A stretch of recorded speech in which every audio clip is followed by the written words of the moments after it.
Oui. Décide de te mettre où pour filmer. Là. Tu vas te mettre là. Ça va pas gêner? Je pense pas, non. Tu vas filmer à la hauteur de tes yeux. On t'entend là.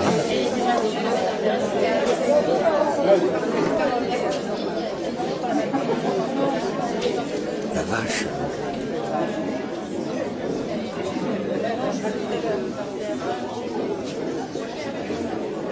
Dire combien je suis heureuse de vous voir aussi nombreux, d'avoir bravé le Mistral. Et c'est la première fois qu'il nous arrive de manquer de chaises, c'est dire. Et c'est d'autant plus un grand plaisir pour moi que je vous présente Frédéric Villeray, qui va nous parler du fonctionnement de notre cerveau. Et pour ça, Frédéric a de nombreux titres. Il a une maîtrise de sciences cognitives. Il est agrégé de sciences de la Terre et de la vie, SVT, voilà. Formateur académique. Alors, je vais avoir besoin du truc de la mémoire, là. Je ne vais pas parler très longtemps. De tous ces titres, celui qui est le plus important pour moi, et dont je suis le plus fier, c'est que Frédéric est mon petit-fils.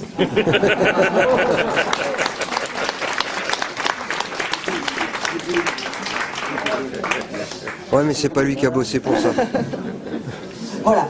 Comme il m'a dit qu'il pouvait parler 2 heures, 3 heures et même plus, je vais lui laisser le micro tout de suite. Merci, bonsoir à tous. Alors, je vous rassure aussi, j'ai effectivement quelques compétences, autres qu'être le petit-fils de Nicolas Sy. Donc, merci d'être venu ce soir pour m'écouter sur cette thématique qui me tient à cœur. Alors, effectivement, je suis enseignant. J'enseigne dans un lycée en région parisienne. Parallèlement à ça, je suis formateur académique, donc je fais des stages pour les enseignants pour expliquer un petit peu comment fonctionne le cerveau et comment on peut surtout nous s'emparer de toutes ces connaissances et comment on peut concrètement améliorer l'apprentissage des élèves en classe. Alors, on va faire un petit peu connaissance avant de commencer. Donc, en ce qui me concerne, je pense que voilà, vous savez à peu près tout ce qu'il y a à savoir. Je rajouterai que je travaille avec Jean-Luc Berthier, qui est un spécialiste des neurosciences depuis quelques années, et qu'on a à cœur dans ce groupe de travail de diffuser toutes ces idées. Donc je suis enchanté d'être là ce soir et de pouvoir le faire. Donc je vais maintenant vous demander de vous présenter. Alors, à main levée, est-ce qu'il y a des enseignants dans la salle? Ou ex-enseignants, bien sûr. Est-ce qu'il y a des apprenants de n'importe quel âge, de n'importe quelle matière? Est-ce qu'il y a des personnes qui aident les apprenants à faire leurs devoirs, par exemple? Est-ce qu'il y a des gens qui sont là par simple curiosité pour savoir comment marche son cerveau? Est-ce qu'il y a des gens qui ont été forcés? Ok, ça va, c'est pas les plus nombreux.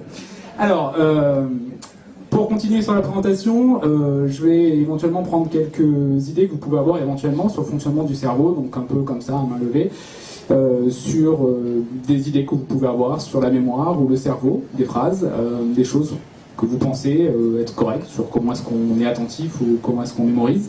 Exercer. S'exercer? Oui, c'est important ça. Comment? Oui.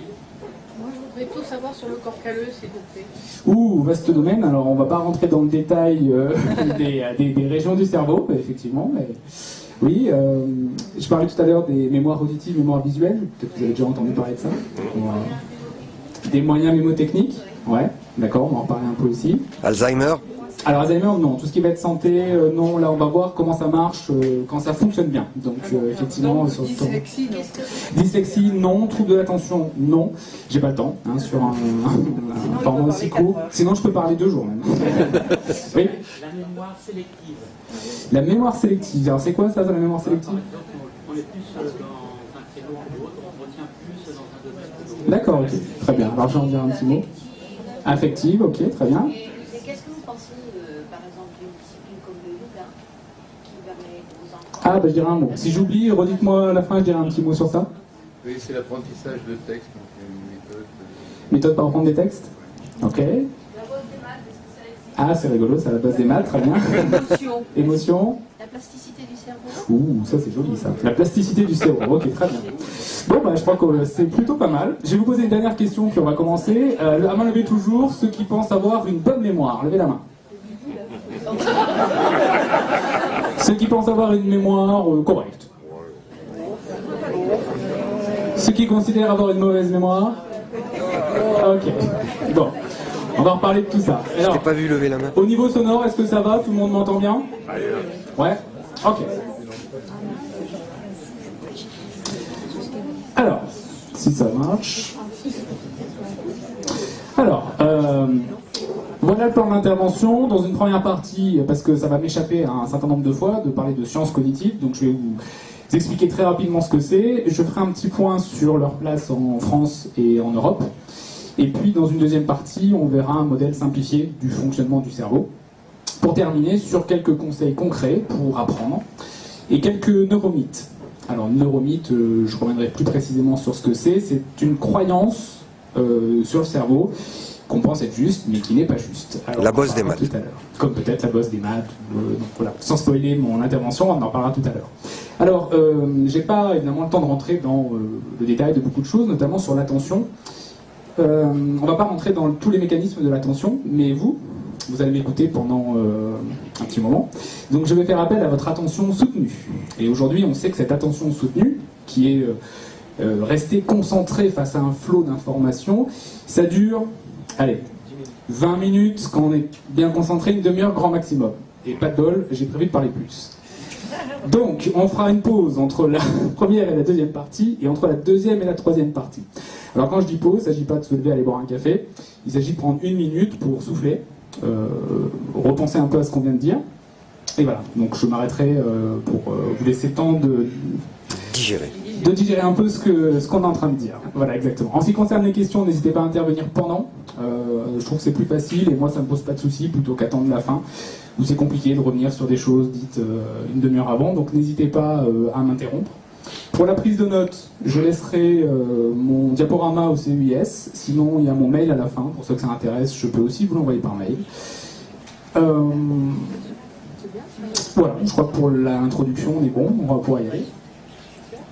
Alors, sur les sciences cognitives, alors ce qu'on appelle les sciences cognitives, ce sont des sciences, c'est un gros mot un peu barbare, qui repose sur un concept qui est la cognition. Et la cognition, c'est l'ensemble des processus biologiques qui produisent et qui utilisent la connaissance. On va trouver le langage, l'attention, la mémoire, la compréhension, le transfert de connaissances, en gros, tout ce qu'on fait dans notre tête quand on travaille et qu'on apprend. Alors, les sciences cognitives, ce sont des sciences récentes qui sont nées dans les années 50 et qui sont à l'intersection de 4 grands champs: la linguistique, la psychologie, l'intelligence artificielle et les neurosciences. Donc les neurosciences, c'est l'étude biologique de notre cerveau. Alors, comme je disais, sciences récentes, 1956, le premier colloque sur les sciences cognitives. Donc c'est justement une des caractéristiques de ce domaine, c'est que c'est pas si vieux que ça, et que ça bouge énormément. Donc ce que je vais vous dire aujourd'hui sera peut-être périmé demain. Donc après, voilà. Alors si ça va très très vite dans ce domaine. Il y a quelques années en arrière, par exemple, on pensait que le nombre de neurones qu'on avait était fixe, voire diminué au cours des années. Bon, bah, maintenant on sait que c'est faux, on sait qu'on en fabrique, on sait que c'est pas le nombre de neurones sur lequel va se fonder toute la cognition, donc ça bouge beaucoup. Alors en France, on n'est pas en reste. Depuis les années 80-90, beaucoup de financement de la part du ministère de la Recherche dans ce domaine-là. Décennie 90-2000, déclarée officiellement décennie du cerveau. Gros boom de l'imagerie cérébrale. Vous connaissez ce genre d'image, l'image d'IRM, on en voit partout. Alors ce qui est rigolo, c'est qu'une étude récente montre que quand une image comme ça est associée à du texte, on prend plus au sérieux le texte. Donc je vais la laisser. Donc, 2000 encore, financement sur la thématique école des sciences cognitives. Donc 150 projets de recherche, 1500 chercheurs. Donc la France est un pays actif dans ce domaine-là. Et en Europe aussi. Donc je voulais faire un petit point sur l'Horizon 2020, qui est le nouveau projet de financement européen de l'innovation et de la recherche. Un des 2 projets phares qui a été choisi par l'Europe, c'est Human Brain Project, qui vise à conforter la place de leader de l'Europe au niveau mondial dans le domaine des neurosciences. 24 pays concernés, 112 institutions, parce qu'aujourd'hui, l'Europe est leader mondial au niveau de la recherche en sciences cognitives. Ça, c'est le côté un peu chauvin de l'intervention. Alors, donc je vous le disais, premier rang mondial devant les Américains, devant les Canadiens, et la France, 3e rang européen, alors après les Anglais et les Allemands, et 7e rang mondial. Donc, un domaine où la recherche est très active, avec une question: comment on passe du labo à l'école? C'est-à-dire, on fait beaucoup de recherche, ça bouge énormément, on apprend des tas de choses, et on fait quoi avec ça? Vous en avez entendu parler? Les enseignants, on est formés à ça? On explique aux élèves comment faire? Ben pas forcément, et c'est toute la difficulté. En 2013, Stanislas Dehaene, qui est professeur de psychologie cognitive au Collège de France, dans un article du Monde, a écrit ça: enseignants, emparez-vous des sciences de l'apprentissage. Ouais. Comment on fait ça? Alors, en 2014, colloque. L'apport des sciences cognitives à l'école, quelle formation pour les enseignants? Florence Robin, qui est la directrice de la DGESCO, terme savant pour dire direction de l'enseignement scolaire, qui gère les programmes, a dit oui, c'est important d'intégrer ces connaissances dans la recherche sur le fonctionnement du cerveau. Il faut que les enseignants s'emparent de ça et on va en mettre dans leur formation. Alors, je suis allé voir, il y a une réforme du collège, des nouveaux programmes qui arrivent en septembre. Je suis allé voir la liste de toutes les choses qu'on va apprendre aux élèves concernant ce domaine-là. Donc, 106 pages qui couvrent le CM1 à la 3e, et j'ai trouvé tout ça. Sur 106 pages, il n'y a qu'une seule mention, c'est le rôle du sommeil sur la mémorisation. Voilà, c'est important de bien dormir pour bien mémoriser. C'est tout ce qu'on va dire aux élèves. D'entre eux, donc, le CM1 et la 3e, on leur dira rien de plus. Côté élèves, ils n'apprendront pas d'autre chose sur le fonctionnement du cerveau. Alors c'est déjà bien quand même. Hein, bien dormir, c'est important, on est d'accord. Mais on peut aller quand même bien plus loin que ça. Côté enseignants, ça bouge un peu. Il y a les jeunes enseignants maintenant dans les écoles supérieures du professorat et de l'enseignement, dans les SP, ont des journées où des chercheurs en sciences cognitives viennent un petit peu expliquer tout ça. Et puis, pour les enseignants volontaires, ils peuvent faire des stages tout au long de leur carrière, stages dans lesquels j'interviens, mais c'est sur du volontariat, donc vous voyez, ça se diffuse doucement. Et c'était l'idée maîtresse de ma première partie. À retenir, l'Europe, leader mondial, premier pôle de recherche en sciences cognitives. Mais par contre, problématique, comment est-ce qu'on diffuse ça? Comment est-ce qu'on s'empare de ces connaissances? Bah là, c'est beaucoup plus compliqué. Et ça se fait très doucement. Donc, quand vous sortirez, vous aurez appris plein de choses, diffusez, hein, parlez autour de vous, faites des conférences vous aussi. Voilà, alors, je vais vous laisser quelques secondes. Je vous laisse lire aussi ces quelques questions, ça a été un peu abordé tout à l'heure, c'est des choses sur lesquelles on va revenir un peu après. Sur comment marche la mémoire, c'est quoi être attentif, mémoire visuelle ou auditive, on trouve plein de tests aujourd'hui sur internet pour savoir dans quelle catégorie on est. Est-ce qu'on peut faire deux choses en même temps? Très fameux, si monsieur, moi je peux vous écouter et en même temps écouter mon copain. Et quelles sont les stratégies efficaces pour apprendre? Voilà ce qu'on va voir un petit peu après. Donc là, vous pouvez vous détendre. Je vais arrêter de parler pendant quelques secondes pour vous laisser le temps de souffler. Et moi, le temps de boire un peu.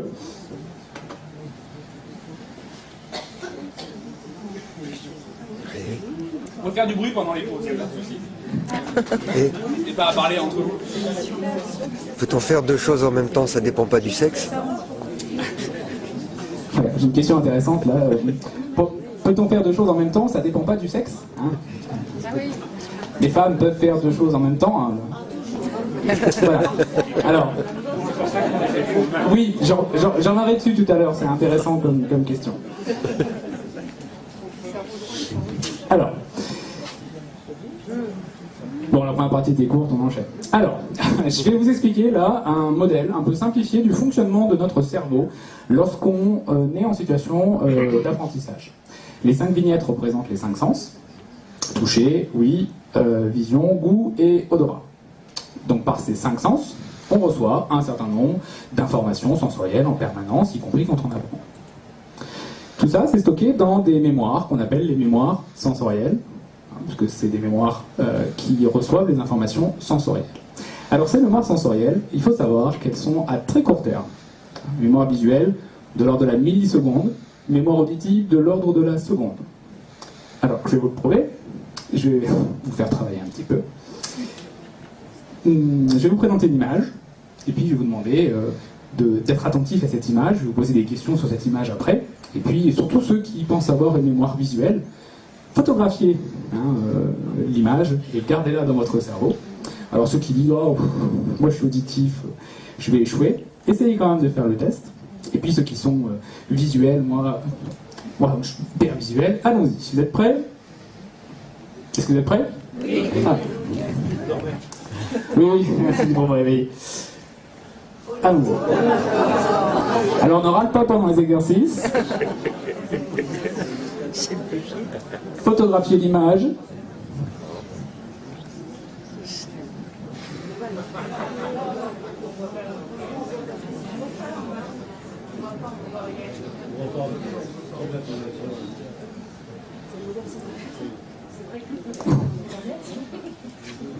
Alors, j'attends une seconde, histoire que ce qui est... Alors, êtes-vous capable de répondre à 3 questions sur cette image? Que fait l'homme en haut, au milieu? Lis le journal. Lis le journal. Que tient la petite fille tout en bas? $1. Un ciseau. Ah oui, Devant quoi se tient le Père Noël? une poubelle. Une poubelle, non? Un chaudron. Alors, si vous aviez une mémoire visuelle qui enregistre l'exacte réplique de ce que vous voyez, vous pourriez sans problème répondre à ces 3 questions. Or, vous voyez que vous ne pouvez pas. Vous ne pouvez pas parce que nous n'avons pas de mémoire visuelle qui retient ce qu'on voit. Que fait le cerveau? Il traite les informations. Qu'avez-vous fait? Je vois un monsieur qui lit un journal, je vois il y a un chat au milieu. Voilà. Donc on est d'accord, vous n'avez pas photographié l'image, vous avez travaillé dans votre tête pour essayer d'apprendre ce qu'il y avait dans cette image. Dans le meilleur des cas, si vous le faites bien, vous allez réussir à reconstruire une image mentale, probablement pas complète, peut-être fausse, mais vous allez reconstruire. Et tous ceux qui se disent « Ah, mais moi je suis visuel, hein, moi mon cours je vois bien, hein, l'info elle est en bas à droite, stabilité en vert ».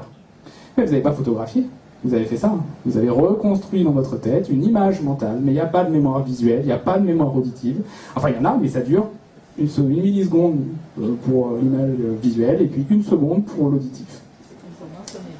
Donc c'est très très court, les mémoires sensorielles. En revanche, si vous êtes attentif, tout ça, ça va être stocké dans une mémoire qu'on appelle la mémoire de travail, qui vous sert à réfléchir à ce que vous avez fait. Vous avez dû expérimenter cette petite voix qui dit « je vois un Père Noël, je vois ça », voilà. Tout ça, c'est votre mémoire de travail. C'est avec ça qu'on réfléchit, c'est avec ça qu'on apprend. Et pour que les informations aillent dans cette mémoire de travail, il faut être attentif. Si vous n'êtes pas attentif, il n'y a rien qui arrive en mémoire de travail. Alors, admettons que vous êtes attentif, là, vous m'écoutez tous très sérieusement, merci d'ailleurs. Donc, ça arrive dans votre mémoire de travail. Bon, ça c'est un premier sas. Il y en a un autre, parce que cette mémoire de travail, elle n'est pas très très longue. Donc après, on a un système qui permet d'envoyer toutes les informations dans les mémoires à long terme. Il en existe plusieurs, je ne vais pas les détailler. Retenez que c'est au pluriel, qu'il existe plusieurs mémoires à long terme, et que on envoie les informations de notre mémoire de travail à ces mémoires à long terme par un processus qu'on appelle l'encodage. Et quand vous travaillez, quand vous faites appel à une connaissance, quand vous faites appel à un souvenir, vous allez récupérer des éléments en mémoire à long terme par le processus de récupération. Et quand vous réfléchissez, quand vous travaillez, quand vous apprenez, ça fait des allers-retours entre mémoire de travail et mémoire à long terme. Ça marche pour les souvenirs aussi. Et ce qui est intéressant, c'est que à chaque fois que vous allez récupérer une information ou un souvenir, ça va se déformer et s'imprégner du présent. Je vous donne un exemple très concret pour les souvenirs, vous allez comprendre. Et, admettons, j'ai 5 ans, 10 ans, je fais du roller, je suis avec Émilie, je trébuche, je tombe, je me fais mal au genou. On me met du mercurochrome, donc j'ai le genou tout rouge, et puis voilà. Ça c'est mon souvenir initial. 15 ans après, je rencontre quelqu'un qui me dit « Ah, Émilie, elle m'a fait un sale coup, tu sais pas ce qu'elle m'a fait ?» Et moi, hop, Émilie, mon cerveau va chercher des choses sur Émilie. J'ai des choses en tête avec Émilie. Récupération, je récupère. 5 ans, Émilie, roller, genou en sang. Ah, mon cerveau a légèrement changé. Parce que moi je voyais un truc rouge. Non, je récupère, genou en sang. Et je récupère rien d'autre. Que fait mon cerveau? Pourquoi j'avais le genou en sang alors que je faisais du roller avec Émilie? Sachant qu'on vient de me dire qu'Émilie est une méchante fille qui fait des choses pas sympas. Elle m'a poussé. Qu'est-ce qui se passe? Ça devient mon nouveau souvenir qui va être encodé en mémoire à long terme. Et quand je vais le réactiver 15 jours après, Émilie, Émilie, ouais, celle qui m'a poussé quand j'étais petit, et j'avais le genou en sang. Voilà, donc nos souvenirs, je n'ai pas le temps de m'étaler, mais un souvenir, c'est pas fiable 100%.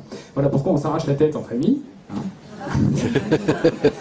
On est tous persuadés d'avoir raison parce que notre cerveau reconstitue à chaque fois, donc on est intimement convaincu. J'ai même une image d'Émilie qui me pousse. Mon cerveau reconstruit ça. Alors regarde ça, tout le monde là, oh mon Dieu, aucun souvenir n'est fiable. Eh ben non, aucun souvenir n'est fiable 100%. Hein. Donc voilà, c'est cette idée d'aller-retour entre ce qu'on a à long terme et puis ce qu'on utilise dans notre mémoire de travail. Alors, ce petit modèle, très simple, je vais vous demander de faire un petit effort et d'essayer de mémoriser les différents éléments de ce modèle. Alors, nous avons les 5 sens en haut. Les informations sont stockées dans nos mémoires sensorielles. Si on est attentif, ça va dans notre mémoire de travail. De là, j'ai un processus d'encodage pour les mémoires à long terme et je récupère l'information en mémoire de travail. Je travaille 2 fois. Alors, vous allez travailler surtout maintenant. Je vais vous demander dans votre tête de compléter le schéma et de répéter les différents éléments de ce modèle. Ah mince, faut travailler. Ah oui. Dans votre tête, dans votre tête. Dans votre tête, dans votre tête. Ne gênez pas les autres. Répétez simplement parce que je vais reparler de tout ça, donc il faut que vous ayez ça en tête. Répétez les informations mentalement. Plusieurs fois. Sans râler.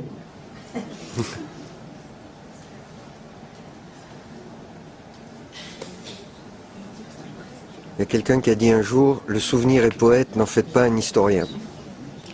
C'est tout à fait ça. Alors on vérifie rapidement. Mémoire sensorielle, si on est attentif, ça va en mémoire de travail. De là, encodage en mémoire à long terme, il y a bien un S et on va récupérer. Ok, maintenant on va un petit peu zoomer sur tout ça, on va parler de l'attention, de la mémoire de travail et de la mémoire à long terme. Des mémoires à long terme. Alors, on va commencer par l'attention, et je vais vous mettre encore au travail. Un petit exercice, je vais vous passer une vidéo, et je vais vous demander de compter le nombre de passes de ballon. Il va y avoir 2 équipes, des personnes en blanc et des personnes en noir. Je vous demande de compter le nombre de passes que vont se faire l'équipe en blanc. Donc, il ne faut pas regarder celle en noir, il faut compter le nombre de passes que vont se faire les personnes habillées en blanc. Habillées en blanc. La consigne est claire pour tout le monde ?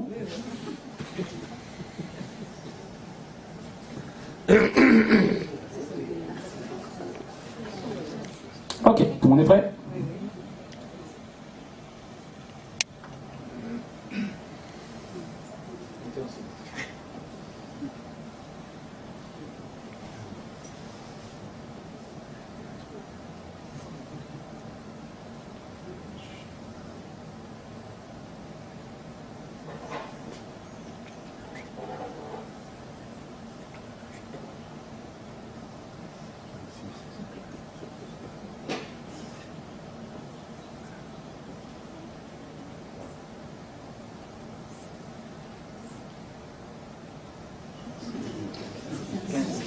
Alors, qui avait les 16?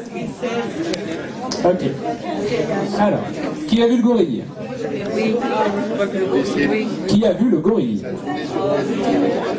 Alors, on va repasser la vidéo, il y a un gorille qui passe. Donc vous allez voir. Alors les petits malins là, attendez, j'ai pas fini mes questions. Les petits malins qui ont dit oh, moi j'ai vu le gorille. Avez-vous vu que le fond a changé de couleur et qu'on a perdu un joueur? Ah bien, très bien. Et une personne sur une centaine qui a tout vu.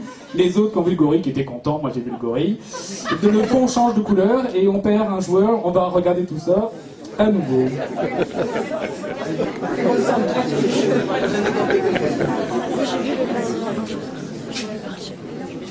Alors regardez, Moi, j'ai vu le gorille, j'ai pas fond vu. est rouge. On a 3 blancs, 3 noirs. Jusque là, ok.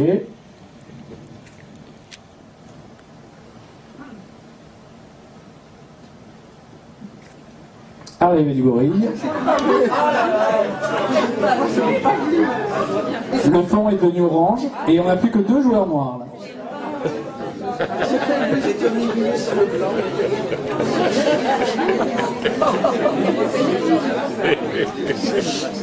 Pas mal.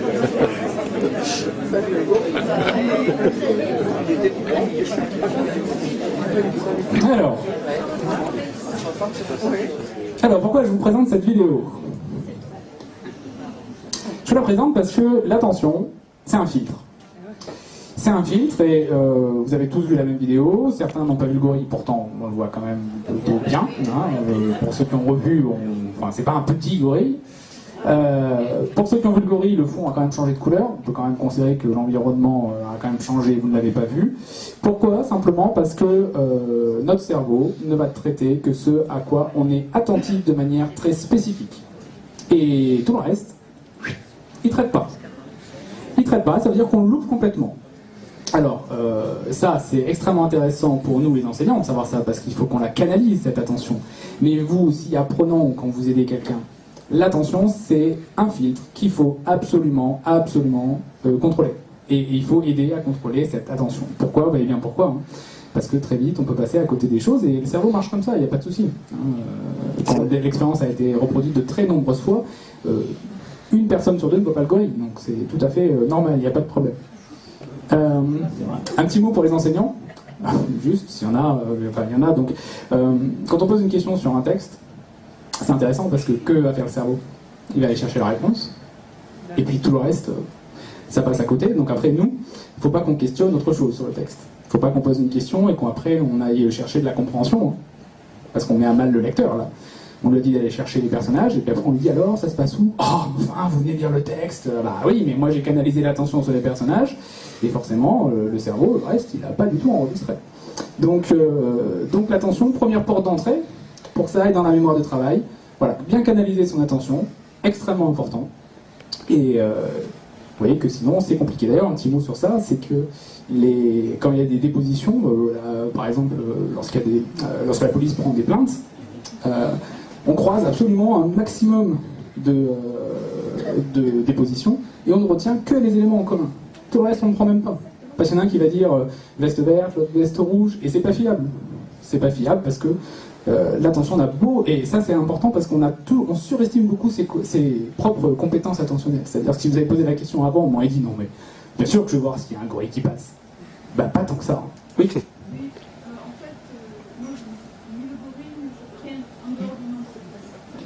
Parce que je cherchais uniquement le nombre de personnes.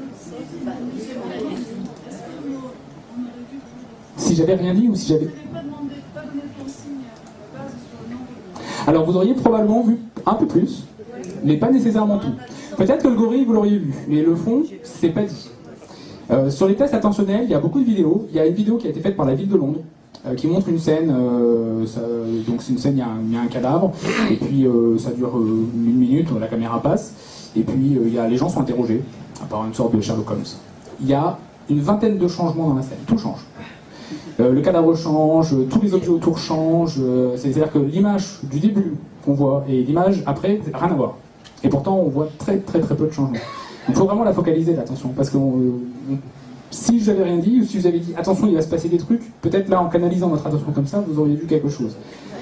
Tout, c'est pas dit. Non. C'est comme les histoires. Quelqu'un se raconte une histoire à un groupe. Il y a une personne qui raconte à une autre personne, elle chaîne, on s'aperçoit que l'histoire est souvent complètement déformée. Oui, parce que quand on raconte une histoire, la personne qui narre l'histoire, elle va pas forcément mettre le doigt où c'est important. Il faudrait, parce que du coup en face, on prend ce à quoi on est attentif et on déforme. Oui, ça peut jouer forcément aussi, mais déjà la focalisation de l'attention, déjà, même dans une histoire, il y a beaucoup de détails, il y a beaucoup d'informations. Si on ne dit pas à notre interlocuteur, mon message, c'est ça, on retient quoi au final? Qu'est-ce que vous avez retenu de la première partie? Hein? Ah, voilà, quel était mon message de la première partie? L'Europe était leader. Europe leader. Et les sciences politiques, comment on les diffuse? Voilà. Et comment on les diffuse? Voilà, j'ai essayé de mettre le doigt dessus à la fin. Si je le fais pas, ça part. Et pourtant, vous m'écoutez. Enfin, j'espère que vous m'écoutez. Pour autant, ça va partir. Peut-être que le modèle, vous l'avez un peu plus en tête. Les 5 sens. Ok, mémoire sensorielle à diminuer un petit peu les capacités d'attention soutenues et focalisées. Pour autant, ça permet de développer des compétences, notamment de choix, parce qu'on va papillonner très vite, donc la prise de décision est une compétence qui est augmentée avec la multiplication des écrans. Donc il y a d'autres compétences qui sont plus mises en avant avec cette multiplication d'écrans. Donc c'est pas c'est mal les écrans parce que l'attention baisse, ça fait travailler autre chose. Par contre, l'attention a tendance à baisser un peu, ça c'est vrai. Alors l'exercice est le suivant, je vais vous proposer une série de chiffres pendant 20 secondes. Pendant que les chiffres sont projetés, vous n'écrivez pas. Ah. Oui.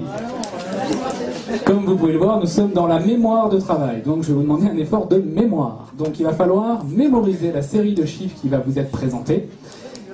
Ensuite, je l'enlève et quand elle n'est plus à l'écran, vous pouvez écrire la série de chiffres. Est-ce que les consignes sont claires? Alors oui, il faut que ce soit dans l'ordre. Bien sûr. À la correction, un chiffre mal placé vaut 0. Hein? Oui, déformation professionnelle. Alors, en revanche, il est interdit de hurler en voyant la série de chiffres et de dire « je n'y arriverai jamais » ou « d'accord, on est motivé, on fait l'exercice correctement ». Sans râler, merci. On y va. Sans râler.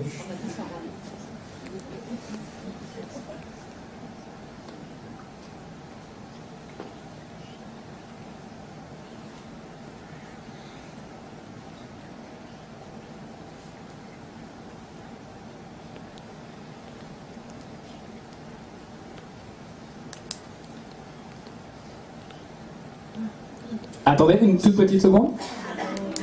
Ah bah, allez-y.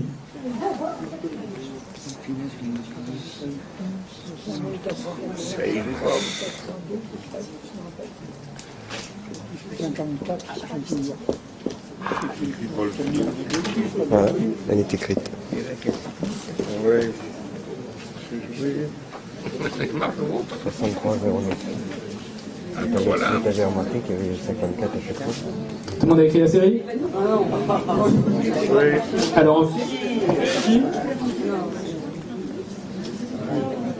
Alors vous comptez 1 point par chiffre bien placé. 87 12 63 09. Et il y avait 54 devant chaque groupe de 4 chiffres. En fait, il faut retenir que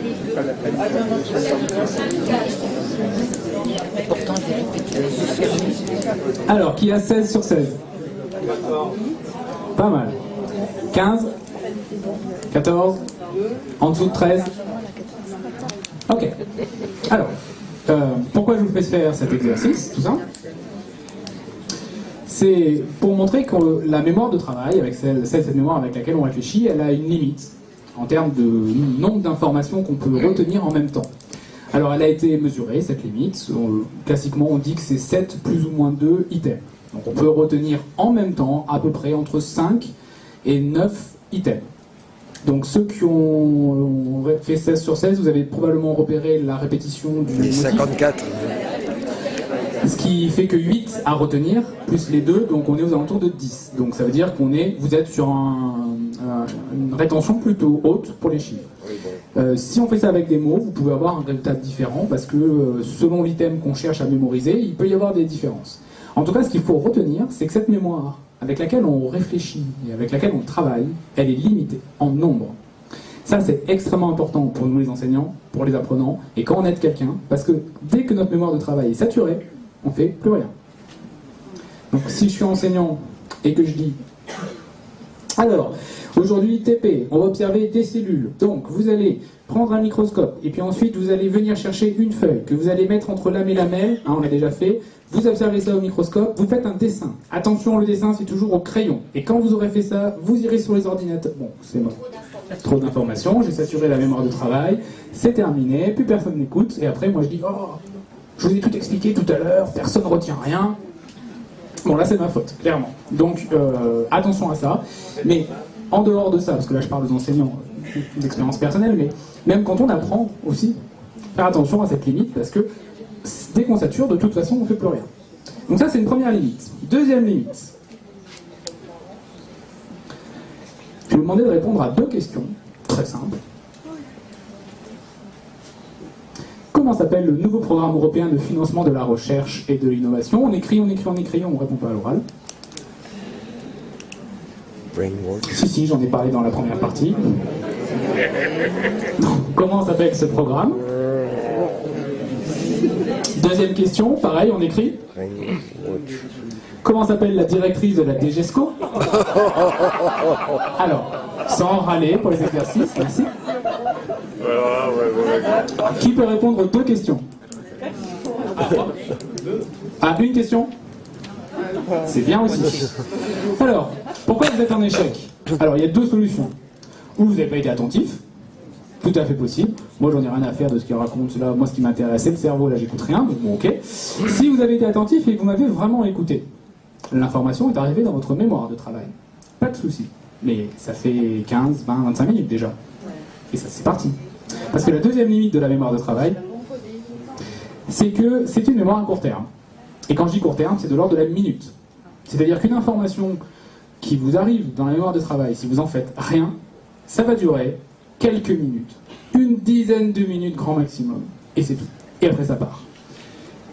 Alors, heureusement, j'ai envie de dire, parce qu'on reçoit beaucoup d'informations, donc heureusement que ça marche comme ça. Mais par contre, quand on veut apprendre, ou quand on est en situation d'apprentissage, il faut savoir que, 1, on ne peut pas retenir énormément de choses en même temps, et 2, on ne peut pas retenir énormément de choses sur un temps très long. C'est quand même une sacrée limite pour la mémoire de travail. Alors, comment on fait pour aller mettre tout ça en mémoire à long terme? Parce que notre mémoire de travail, donc 2 limites, nombre et temps. Mémoire courte, à court terme, ça part très vite. Il n'y a pas à se complexer, c'est le fonctionnement de tout le monde. Donc ça, sur ça, c'est normal. Mais quand on apprend, normalement, on cherche à retenir à long terme. Donc il faut s'intéresser à ce qu'on a appelé l'encodage tout à l'heure. Comment est-ce qu'on encode à long terme? Alors il n'y a pas 36 solutions. Il y en a 3.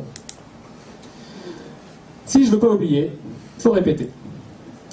Si Horizon 2020, c'est le programme des financements, ça c'est la réponse à la première question, c'est Horizon 2020, donc il faut répéter.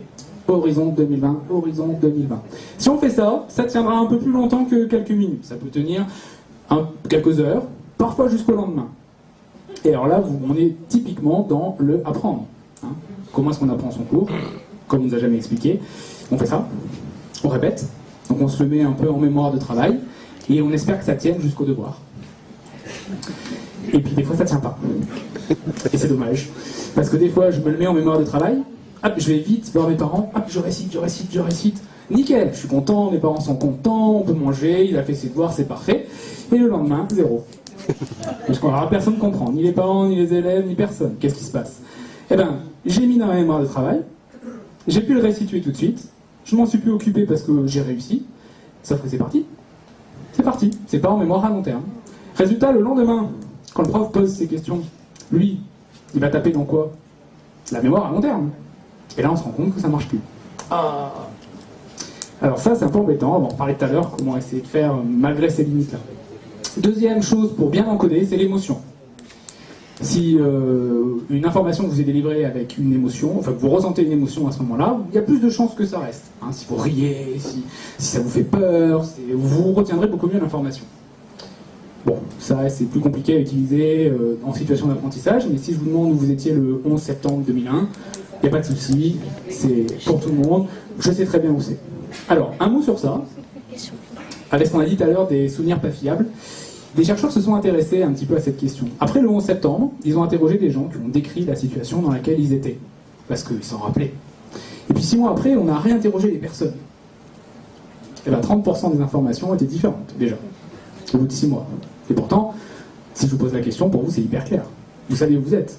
Mais vous avez, à chaque fois, vous récupérez l'information, ça se mélange un peu avec ce qu'on est en train de faire, ça repart en mémoire à long terme, et ça se modifie tout doucement, tout doucement, tout doucement. Alors même que pour vous, c'est très clair et c'est limpide, et vous avez plein d'images. Est-ce que c'était vraiment ce que vous avez vécu? C'est pas dit. Dernière chose pour retenir, c'est traiter l'information. La réponse à la deuxième question était Florence Robin, directrice de la DGESCO. Si vous aviez construit un petit objet mental en vous disant Florence comme Florence Foresti et Robin comme Batman et Robin, eh bien vous aurez très probablement retenu beaucoup plus facilement que Florence Robin est la directrice de la DGESCO. Parce que c'est un traitement de l'information que vous faites qui vous permet de le retenir sur un temps plus long. Mais si vous ne faites aucune répétition, aucun traitement de l'information, et qu'il n'y a pas d'émotion, tout ce que je suis en train de vous dire, ben ça va partir. Donc merci de m'écouter, hein, c'est super. Mais qu'est-ce qui va rester? Je sais pas, il va rester ce que je vous fais répéter, hein, mémoire sensorielle, attention, mémoire de travail, encodage, mémoire à long terme, récupération. Ça, on le répète, j'espère que vous allez le retenir, mais tout le reste, il vous restera les moments où vous avez rigolé. Ah, le gorille, c'était super, émotion. Le message autour sera peut-être flou. Ce que vous aurez peut-être répété, ce que je vous fais répéter, ça marchera peut-être pas mal. Le traitement, c'est plus compliqué aussi, mais vous voyez qu'une conférence, qu'est-ce qui reste après? 2 jours après? 6 mois après?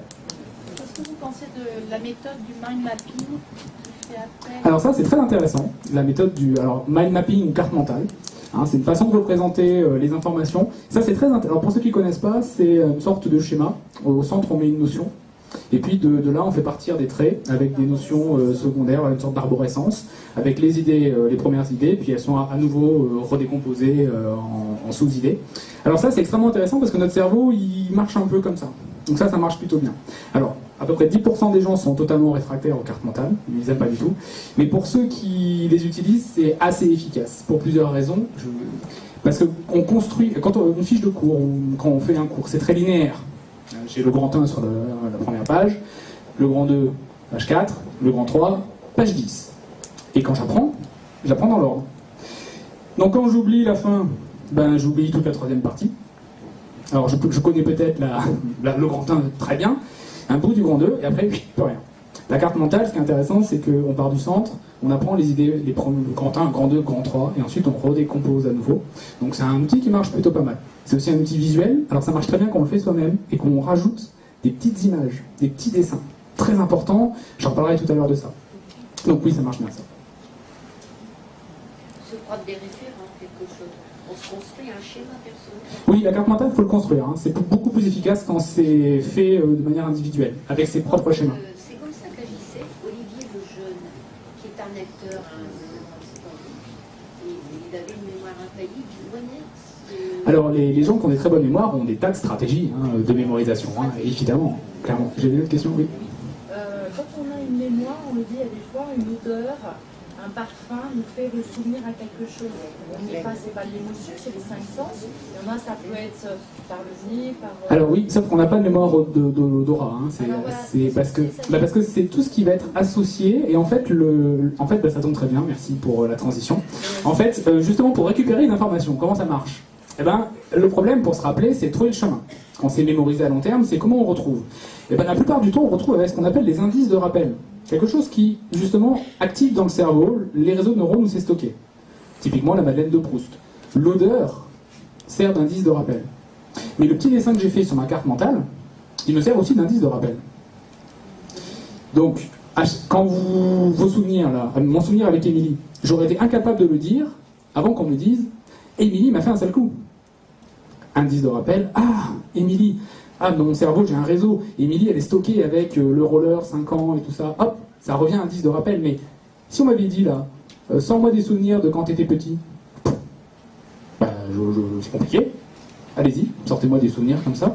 Alors vous allez me dire ceux que vous répétez tout le temps, hein, forcément, puisque ceux-là, vous les répétez souvent, vous les avez beaucoup activés, donc ils sont frais, donc vous allez me sortir les souvenirs classiques et habituels.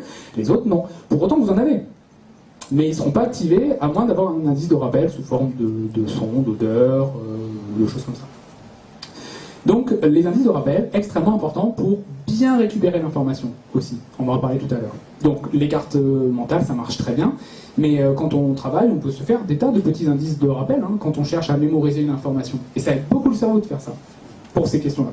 C'est les moyens de mnémotechnique. En gros, c'est associé à ce qu'on appelle les moyens mnémotechniques, exactement.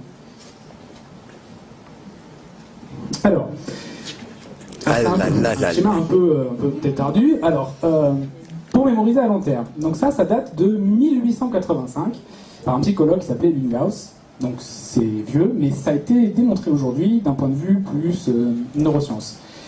Comment ça marche pour mémoriser à long terme? Eh bien, c'est très simple. J'apprends une première fois. J'ai 100% de restitution correcte. Qu'est-ce qui se passe? Regardez la courbe. Très vite, elle tombe à 20%. Sauf si je répète une deuxième fois, le lendemain par exemple. Dans ce cas-là, hop, je reviens à 100. Après, je vais oublier, mais si vous regardez la courbe, la deuxième courbe, j'oublie moins. Si j'apprends une troisième fois, j'oublierai moins, une quatrième fois moins, et en vert, j'ai l'accumulation globale de la connaissance. Qu'est-ce qu'on voit? C'est que pour mémoriser à long terme, il n'y a pas 36 solutions, il faut répéter l'information à plusieurs moments. Donc, oui, attention, c'est à plusieurs, il faut y revenir à plusieurs moments, sinon, ça va peut-être tenir pour le devoir du lendemain, ou pour l'examen, ou je ne sais quoi, mais pour l'acquisition à long terme, on n'y sera pas du tout.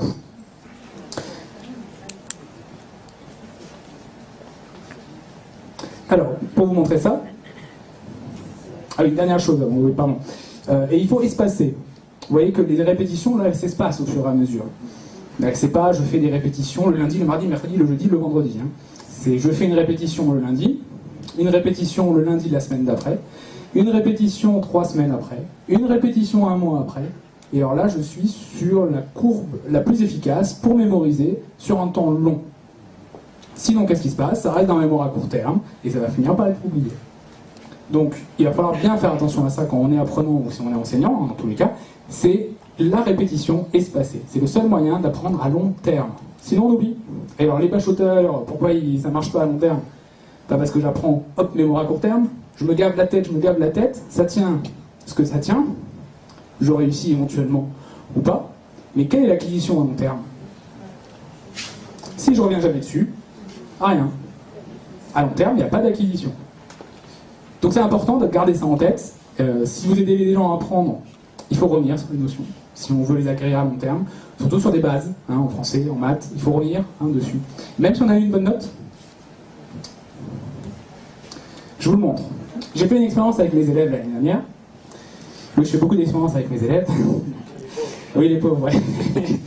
Alors, là, vous avez, en violet, vous avez la courbe, la moyenne de la classe au devoir de SVT.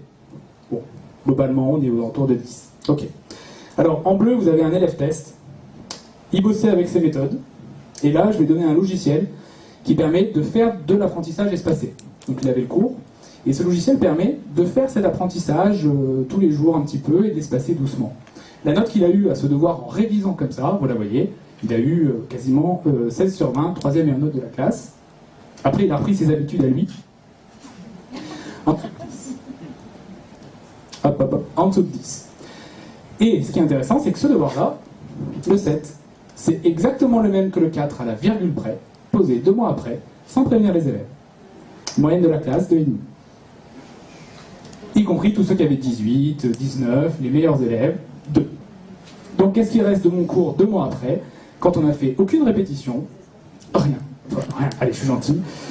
Deux petites informations à tout casser. Donc vous imaginez que l'année d'après, mon cours, il est totalement parti. Et c'est normal. Et ça marche comme ça, le cerveau. Bon. Moi, par contre, je ne vous cache pas que quand j'ai fait cette expérience, je me suis un peu inquiété. Je me suis dit, oh là là là là, j'ai du boulot. Bon, alors, oui, on a du boulot, les enseignants. Oui, si on aide quelqu'un, on a du boulot. Oui, si on est soi-même apprenant, on a du boulot. Il faut réapprendre. Alors, ce qui est intéressant, c'est qu'on n'a pas besoin d'y passer des heures. Mais il faut y revenir. C'est beaucoup plus efficace de bosser 4 fois 20 minutes que de bosser 2 heures d'affilée le dimanche après-midi. Pour le cerveau, ça n'a rien à voir. Le fait d'y revenir, c'est beaucoup plus efficace. Donc, si vous aidez des personnes, vendez. Mais tu vas moins travailler. Au lieu de bosser 3 heures, tu vas bosser 4 fois une demi-heure, donc ça fait 2 heures en tout. Tu bosses moins, et en plus, c'est plus efficace pour le cerveau. Donc, faire des petites sessions le plus souvent possible et en espaçant, c'est comme ça qu'on apprend à long terme. Sinon, on n'apprend pas à long terme. Si on vous demande qu'est-ce qui vous reste de vos études, ce que vous avez probablement beaucoup répété, bien traité, les émotions, mais qu'est-ce qu'on apprend, qu'est-ce qui nous reste? On fait quand même des années d'études, dans plein de matières, il nous reste quoi au final? Pas grand-chose, oui, je suis d'accord. En tout cas, je pense qu'il y a moyen d'améliorer tout ça si on sait comment ça marche. Pour le cerveau, ça marche comme ça. Donc c'est vers ça qu'il faut aller. Alors pour mon élève là, il a répété 15 jours avec mon logiciel. Alors il a fait partie des meilleurs. Il a été presque à 4. Mais on voit quand même que lui, il a bossé que sur 15 jours et que même ça n'a pas suffi. Il a eu une bonne note sur le coup. Alors c'était super, mais que ça ne tient pas non plus.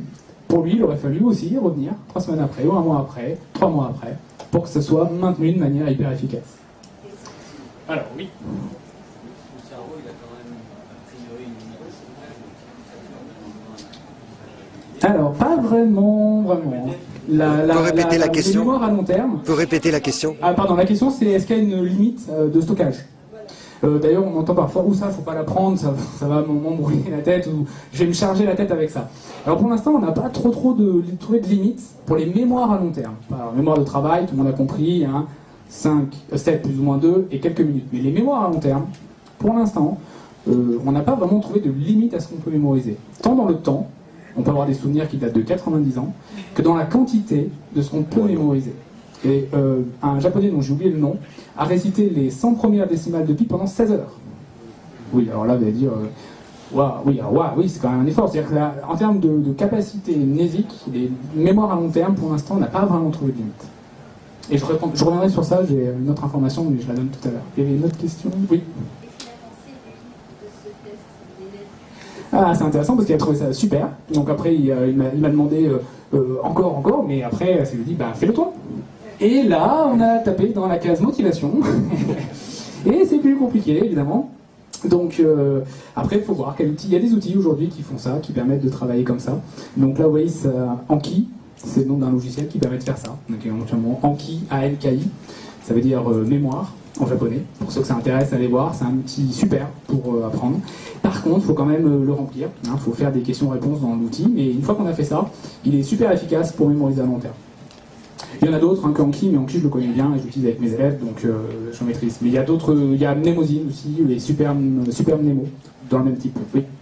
J'ai lu qu'on n'utilisait que 3% de notre cerveau. Super, parfait. Je garde la question en l'état, j'y reviens tout à l'heure. Très bien. Ça se fait à tout âge, c'est ça la question? Tout niveau. Ah oui, tout niveau, tout âge, sans problème. Oui. Qu'est-ce qui fait que ce fameux japonais, lui, retient tout ça que nous, on ne peut pas? Alors, il faut travailler. Hein. On peut, hein. En termes de capacité supplémentaire. Alors, il y a quelques différents. Alors, c'est intéressant.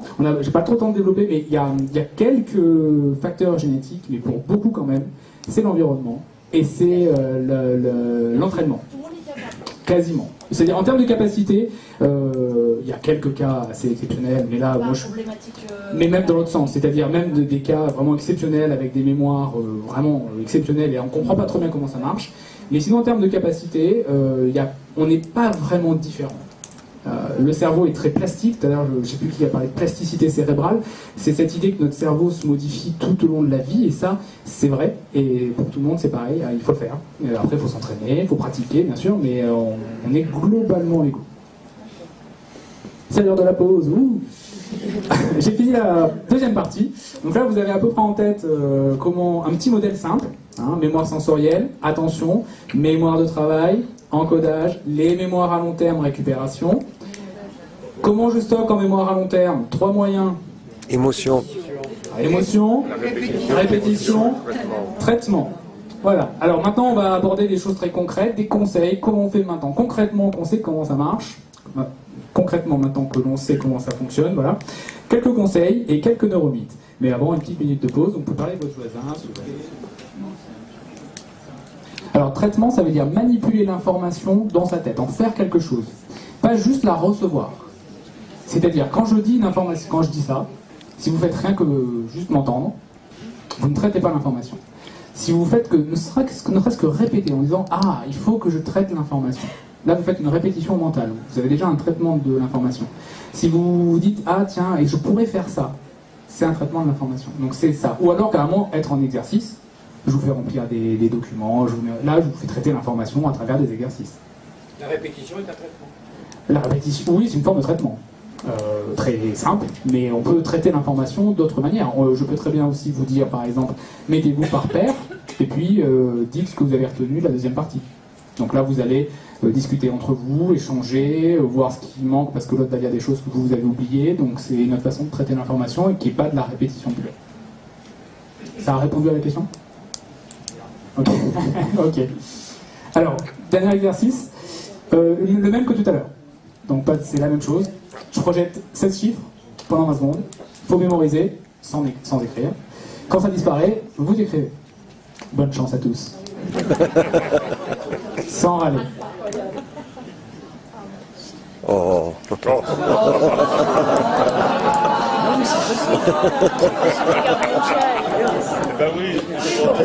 C'est quoi ce genre de rébellion là? On fait l'exercice sérieusement.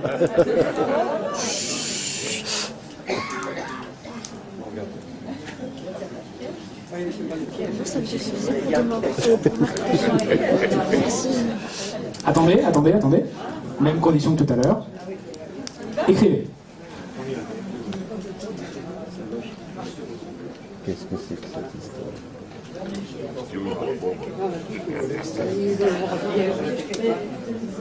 C'est bon pour tout le monde? Ouais. Qui a 16 sur 16? Je sais pas pourquoi vous avez l'air si surpris, vous êtes là, c'est très bien. C'est la même chose que tout à l'heure, j'ai 2 chiffres qui se répètent. Ah, d'accord. Vous voulez dire que vous avez regroupé les chiffres par 4 et que vous avez fait du lien avec des connaissances que vous aviez préalablement stockées et que c'est pour ça que ça a été plus facile. Ah. Alors, oui, effectivement, la mémoire de travail, elle est limitée, on l'a dit tout à l'heure. On a dit 7 plus ou moins 2 items. Mais item, ça ne veut pas dire un chiffre. Une date, c'est un item. 14-18 même, c'est même un item, si vous avez la connaissance associée. Donc finalement là, on n'est pas aux alentours de 10 en termes d'items à mémoriser. On est à 2.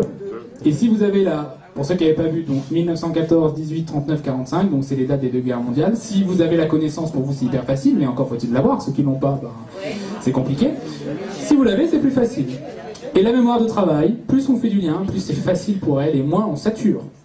D'où l'intérêt de mémoriser à long terme. Parce que plus j'acquiers de connaissances, plus quand j'en ai des nouvelles qui arrivent, je fais du lien avec ce qui existe déjà, ça facilite l'acquisition, ça facilite la rétention, et du coup je ne sature pas, et je mémorise à long terme. Donc il faut absolument acquérir à long terme. Ça devient vraiment important, on voit bien pourquoi. Vous n'avez eu aucune difficulté pour faire le dernier exercice qui avait le même niveau de difficulté d'un point de vue technique, c'est des chiffres avec les mêmes caractéristiques, mais là c'était beaucoup plus facile. Oui. Et non, justement, il ne faut pas avoir peur de saturer, au contraire. Il vaut mieux apprendre, et plus on apprend, plus c'est facile d'apprendre. C'est plutôt une sorte de cercle vertueux pour le cerveau, parce que, pas pour le plaisir de mémoriser, mais juste parce que le cerveau il va faire du lien de plus en plus facilement. Et ça, c'est hyper efficace pour le cerveau. Alors du coup, la question c'est comment on fait pour mémoriser à long terme, du coup. Donc je vais vous proposer 4 règles pour mémoriser à long terme. 4 règles d'or. Alors la première, j'ai utilisé une petite horloge comme image pour illustrer cette règle. Indice de rappel. Attendre avant de réciter. Je parle pour ceux, je vous ai dit tout à l'heure, j'apprends, je vais voir mes parents, je récite, tout le monde est content, c'est parfait. Alors, première règle, j'apprends. Maman, je peux réciter? Non, dans 2 heures. Ah, mais je l'ai oublié. Ah bah c'est que t'as pas appris alors. Et si dans 2 heures, il reste que la moitié, bah ça veut dire que demain, c'est pas gagné pour le devoir. Donc, première règle toute simple que vous pouvez mettre en application très vite, c'est différer la restitution lorsqu'on apprend pour voir ce qui est déjà un petit peu en mémoire à long terme. Parce que sinon, 5 minutes après, ça va partir, donc ça va tenir le temps d'aller réciter aux parents, et après c'est fini, on va aller jouer, on va oublier. Donc première règle, éventuellement, ça c'est très facile à mettre en application tout de suite, on attend. Apprends et tu récites dans 2 heures. Tu récites bien sûr sans lire le cours. Ah, mais c'est dur. Ah oui, il faut travailler encore alors. Voilà, donc j'ai utilisé une petite horloge pour cette règle. Deuxième règle très importante, c'est un petit bonhomme sur un point d'interrogation. C'est de s'interroger sans relire. Et alors là, s'il y a vraiment un truc qu'il faut retenir, c'est ça. Parce que si je vous pose la question, comment vous faites pour apprendre? Vous allez me dire, eh ben je lis. D'accord. Et le lendemain, eh ben je prends mon cours et je lis. D'accord. Mais donc, vous commencez toujours par relire votre cours. On est d'accord. Je dis ça, je bossais comme ça, je ne pas très longtemps aussi. Hein. Tout le monde bosse comme ça.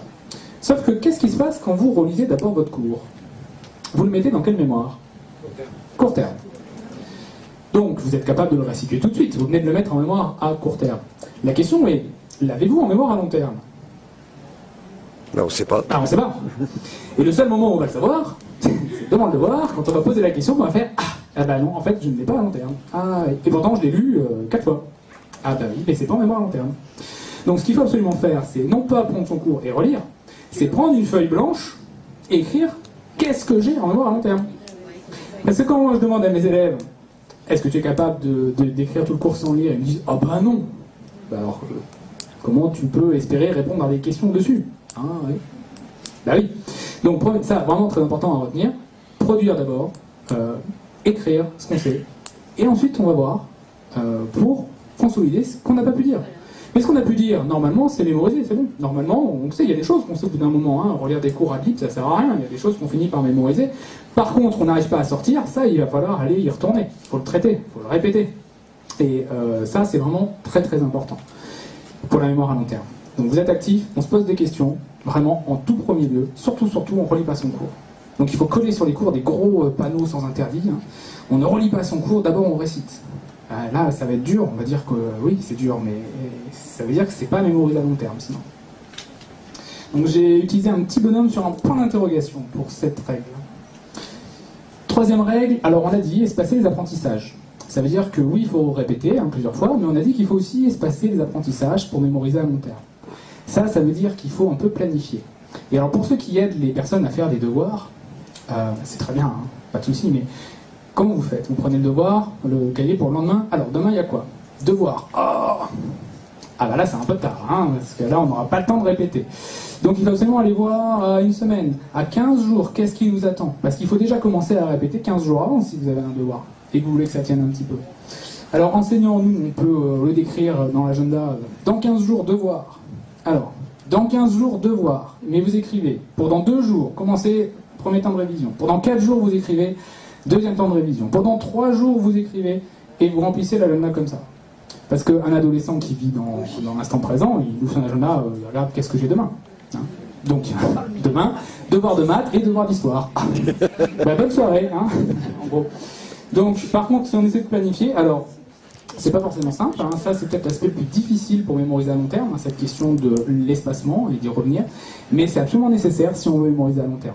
Et si on est apprenant, il faut absolument se prévoir des temps où on revient sur des choses qu'on a déjà apprises.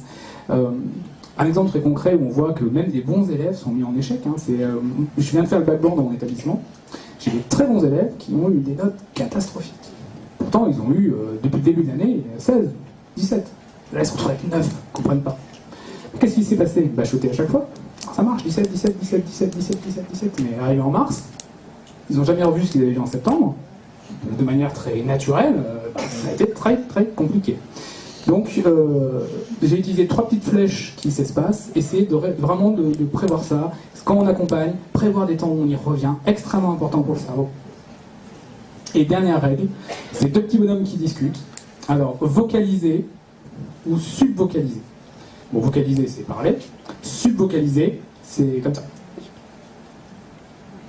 Donc je ne parle pas à haute voix, mais je mobilise quand même toute la région de la bouche. Des études montrent que ça contribue à rendre efficace la mémorisation. Donc pas hésiter justement à réciter à voix haute, à réciter à quelqu'un, à échanger à voix haute ou à faire cet exercice de subvocalisation. C'est très aidant. Il y en a qui le font très naturellement et il n'y a pas de souci avec ça. Ça marche très très bien. Donc 4 règles, voilà, on n'a pas le temps de faire bien plus, mais si vous devez partir avec quelque chose à mémoriser, la petite horloge, on attend avant de réciter. Le point d'interrogation, alors ça primordial, on s'interroge. hein, on relit pas. D'abord, on s'interroge. Les petites flèches, on essaie d'espacer, donc revenir et essayer d'espacer. Et puis les petits personnages qui dialoguent pour vocaliser. 4 règles d'or.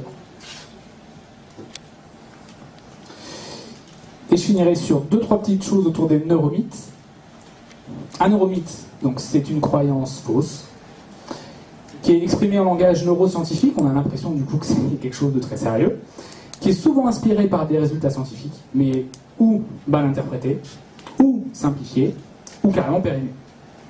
Et puis ce qui est intéressant, c'est que c'est résistant à l'information correcte. Donc, j'ai essayé de corriger des neuromythes, mais c'est pas dit que j'y arrive, et vous allez dire c'est n'importe quoi, et ça va être difficile de lever ces neuromythes. Je vous donne quelques exemples.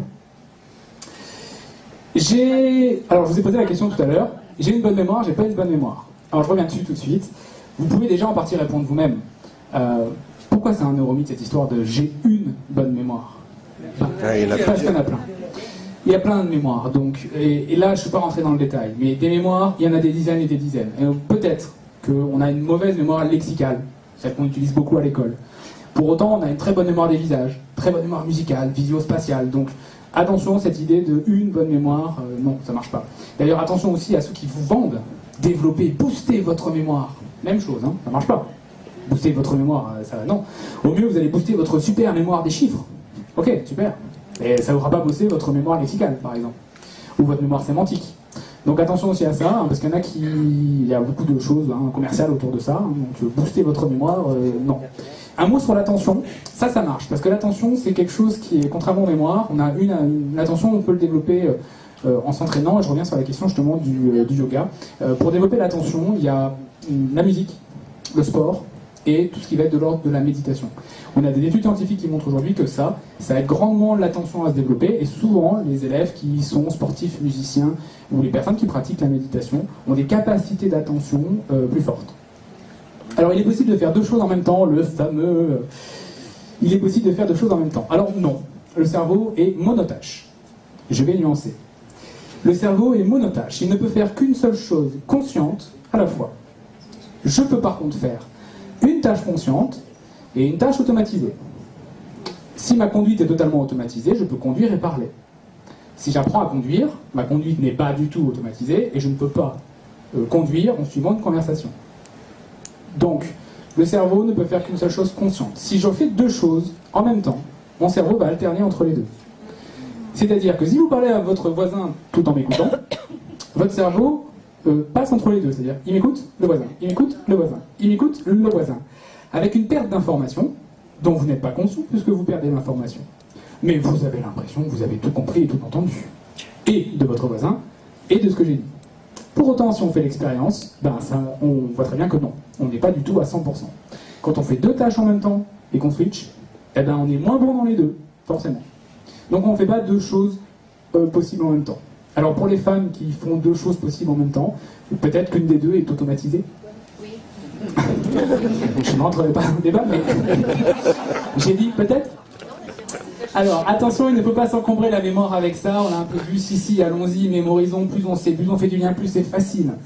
J'ai une mémoire visuelle, moi une mémoire auditive, on en a un petit peu parlé tout à l'heure, il n'y a pas de mémoire visuelle, on reconstruit les images dans sa tête, hein, vous l'avez vu tout à l'heure, on photographie pas du tout notre environnement, en plus vous avez vu avec l'attention, on a que des bouts, donc ça c'est un mythe, hein, on reconstruit des images mentales.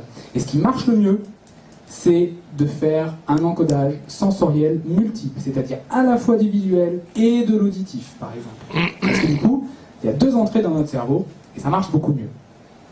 On n'utilise que, alors j'avais 3%, souvent on dit 10% de son cerveau.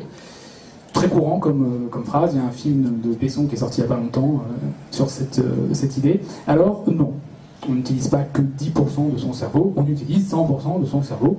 Hein, notre cerveau fonctionne en permanence et avec toutes les zones de son cerveau. Donc l'idée qu'on a 90% du cerveau totalement inutilisé, c'est un mythe. Alors on ne sait pas trop d'où vient ce mythe. Einstein aurait dit qu'on n'utilisait que peut-être que 10% de son cerveau. Alors c'est intéressant, ça c'est Einstein qui l'a dit. Ah bah, alors c'est vrai. Einstein, il était neurologue? Non. Oh bah non, il était psychologue non plus. Il était physicien. Donc, qu'est-ce qu'il savait du cerveau? Bah, autant que n'importe qui d'autre, j'ai envie de dire. Donc c'est pas parce qu'Einstein l'a dit que c'est vrai, c'est pas son domaine, donc il aurait dit ça. C'est une des pistes. Sinon, il paraît aussi que ça pourrait venir du fait qu'on n'a pas que des neurones dans notre cerveau, on aurait d'autres cellules, les cellules gliales qui les nourrissent.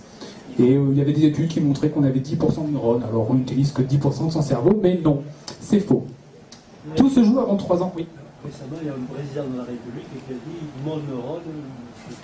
Alors dans ce cas-là, c'est très clair qu'il utilise 100% de son cerveau avec un neurone. Pour terminer, tout se joue avant 3 ans, donc c'était l'idée.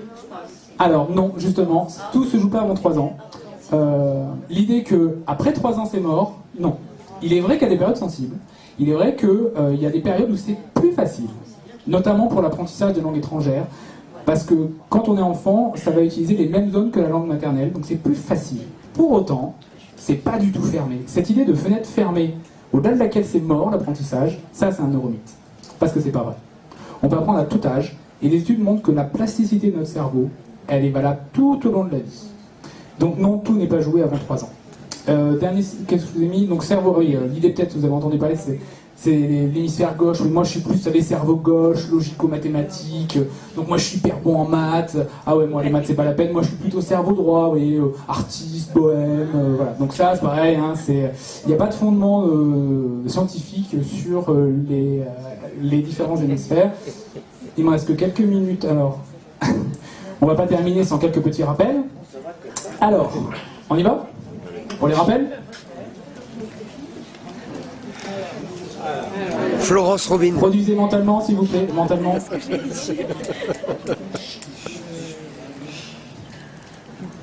Essayez de remplir ça. Aussi.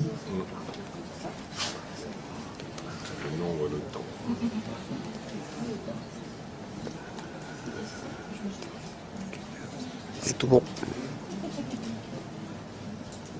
Et temps, non. Alors on y va? Mémoire sensorielle, attention, mémoire de travail, 2 limites, le nombre, le temps. Encodage, les mémoires à long terme, récupération.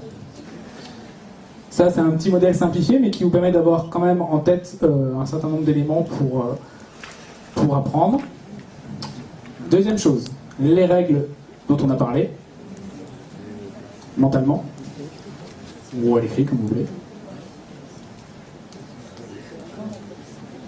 Essayez d'utiliser les petites images pour vous aider.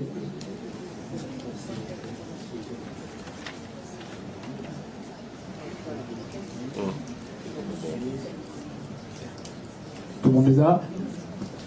La petite horloge, c'est pourquoi? Attendre avant de réciter. Le petit bonhomme avec le point d'interrogation. S'interroger sans relire. Les petites flèches. Espacer. Verbaliser. Non, vocaliser. Très bien.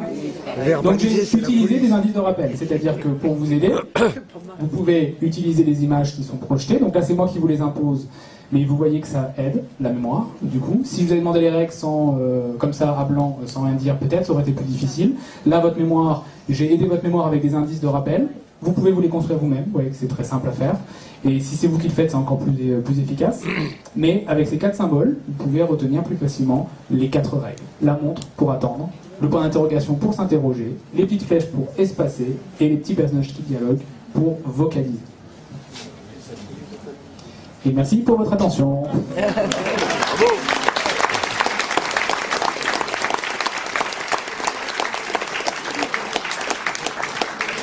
Alors il est 8h moins 10, donc il y a encore de la place pour des questions, évidemment, s'il y en a. Alors, oui, je vais remonter comme ça. Je voulais poser une question sur l'âge de 3 ans. Alors effectivement, moi personnellement, mon souvenir le plus lointain, c'est à l'âge en 1939, à 3 ans. Et justement, et pourtant en dessous de 3 ans, l'enfant apprend beaucoup. Pourquoi le souvenir le plus ancien qu'on a, et c'est un souvenir fixe, c'est une image fixe, il n'y a pas de souvenir de parole, c'est pas animé. La première image dont on se souvient, c'est une image fixe. Pour moi, c'est 3 ans. Et pour quelle raison? J'ai pas la réponse pour ça. Merci pour la question. C'est très juste ce que vous décrivez, mais j'ai pas la réponse à la question. Pour le coup, parce que sur la partie neurodéveloppementale, c'est vrai que complexe et c'est pas trop mon domaine, donc je vais pas pouvoir y répondre. Je remonte comme ça pour les questions, il y a le monsieur là-bas et devant, et puis je reviens là. Oui. Quel mode de définition de l'intelligence artificielle et où en sont les recherches scientifiques sur le sujet? Alors, merci encore pour cette magnifique question. Là encore, comme ça n'est pas mon domaine, je n'ai pas vraiment la réponse à apporter. Je vais tout de suite couper court du coup aux questions de ce type-là. Je vais vous donner mon domaine tout de suite, comme ça, ça sera beaucoup plus facile. Donc, les sciences cognitives appliquées à l'apprentissage. Des apprenants, donc pas au niveau du développement des enfants, mais des apprenants plutôt voilà, collège-lycée. Là, on est dans mon domaine, je peux répondre. Le reste, j'aurais un petit peu du mal, je ne suis pas, voilà, je peux vraiment pas répondre à ces questions-là, je suis désolé. Alors c'est une question sur le neuromythe, parce que j'ai une épouse qui me dit toujours, mais moi, les maths, zéro, j'avais 0 en maths, et j'ai toujours eu 0, et je n'apprendrai jamais les maths. Oui, alors les maths, c'est intéressant, parce que c'est très compliqué, les maths, et parce que du coup, effectivement, en France, l'enseignement des maths pose beaucoup de questions, parce que, après, on a parlé tout à l'heure aussi de l'émotion hein, et du blocage. C'est très intéressant, parce qu'il y a des études qui montrent, par exemple, que suivant comment c'est présenté, notamment les femmes, sont beaucoup moins bonnes dans un test si on leur dit que c'est des maths. Mais si on ne leur dit pas que c'est des maths, on n'observe pas cet écroulement des résultats. C'est-à-dire qu'il y a aussi beaucoup de choses qui sont socialement construites, notamment autour des femmes et des maths. Et d'ailleurs, il y a beaucoup de... Non, mais je dis ça parce qu'il y a énormément d'ailleurs de... Enfin, le ministère de l'Éducation fait beaucoup, et de la Recherche font beaucoup de publicité pour les femmes en sciences, justement, parce que c'est une réelle idée, ça. Alors qu'à tâche égale, si on ne dit pas que c'est des maths, on n'observe pas tant de différence que ça. Mais il y a un blocage, ouais. Alors, ce qui date un petit peu, a priori ça vient des années 50, il y a Catherine Vidal, un neuroscientifique qui travaille sur ces questions. Allez voir un petit peu ses conférences, je pense Catherine Vidal, VIDAL, qui travaille sur cette question-là, et qui, je pense que vous pouvez avoir pas mal d'informations sur ça. Alors je prends les questions pardon, comme ça, parce qu'il y a deux questions par là. Non? Oui. Je crois d'être un peu en sujet. Certains autistes ont des capacités absolument extraordinaires. Oui, alors encore l'autisme, je peux effectivement compliqué. Ça fait partie des cas où c'est aussi compliqué, ce qu'on appelle la mémoire édétique aussi, c'est cette mémoire hyper développée qui travaille avec des images très, alors pour le coup qui va un peu à l'encontre de ce que j'ai pu dire, mais pour l'instant c'est très compliqué, on ne sait pas trop comment ça marche, surtout chez les enfants, ça disparaît un peu à l'âge adulte, ces mémoires hyper développées, mais on n'a pas encore d'explication sur ça, donc je ne vais pas trop pouvoir y répondre non plus. Alors, il y a une baisse de la plasticité cérébrale au cours de la vie. Avant, on pensait qu'on perdait des neurones. C'est l'idée que jusqu'à 20 ans, et à partir de 20 ans, on perd des neurones jusqu'à la fin de sa vie. Aujourd'hui, on sait que ça ne marche pas tout à fait comme ça. On sait que ce qui est important, c'est la connexion entre les neurones. C'est ça qui est vraiment important. Le nombre de neurones ne diminue pas tant que ça.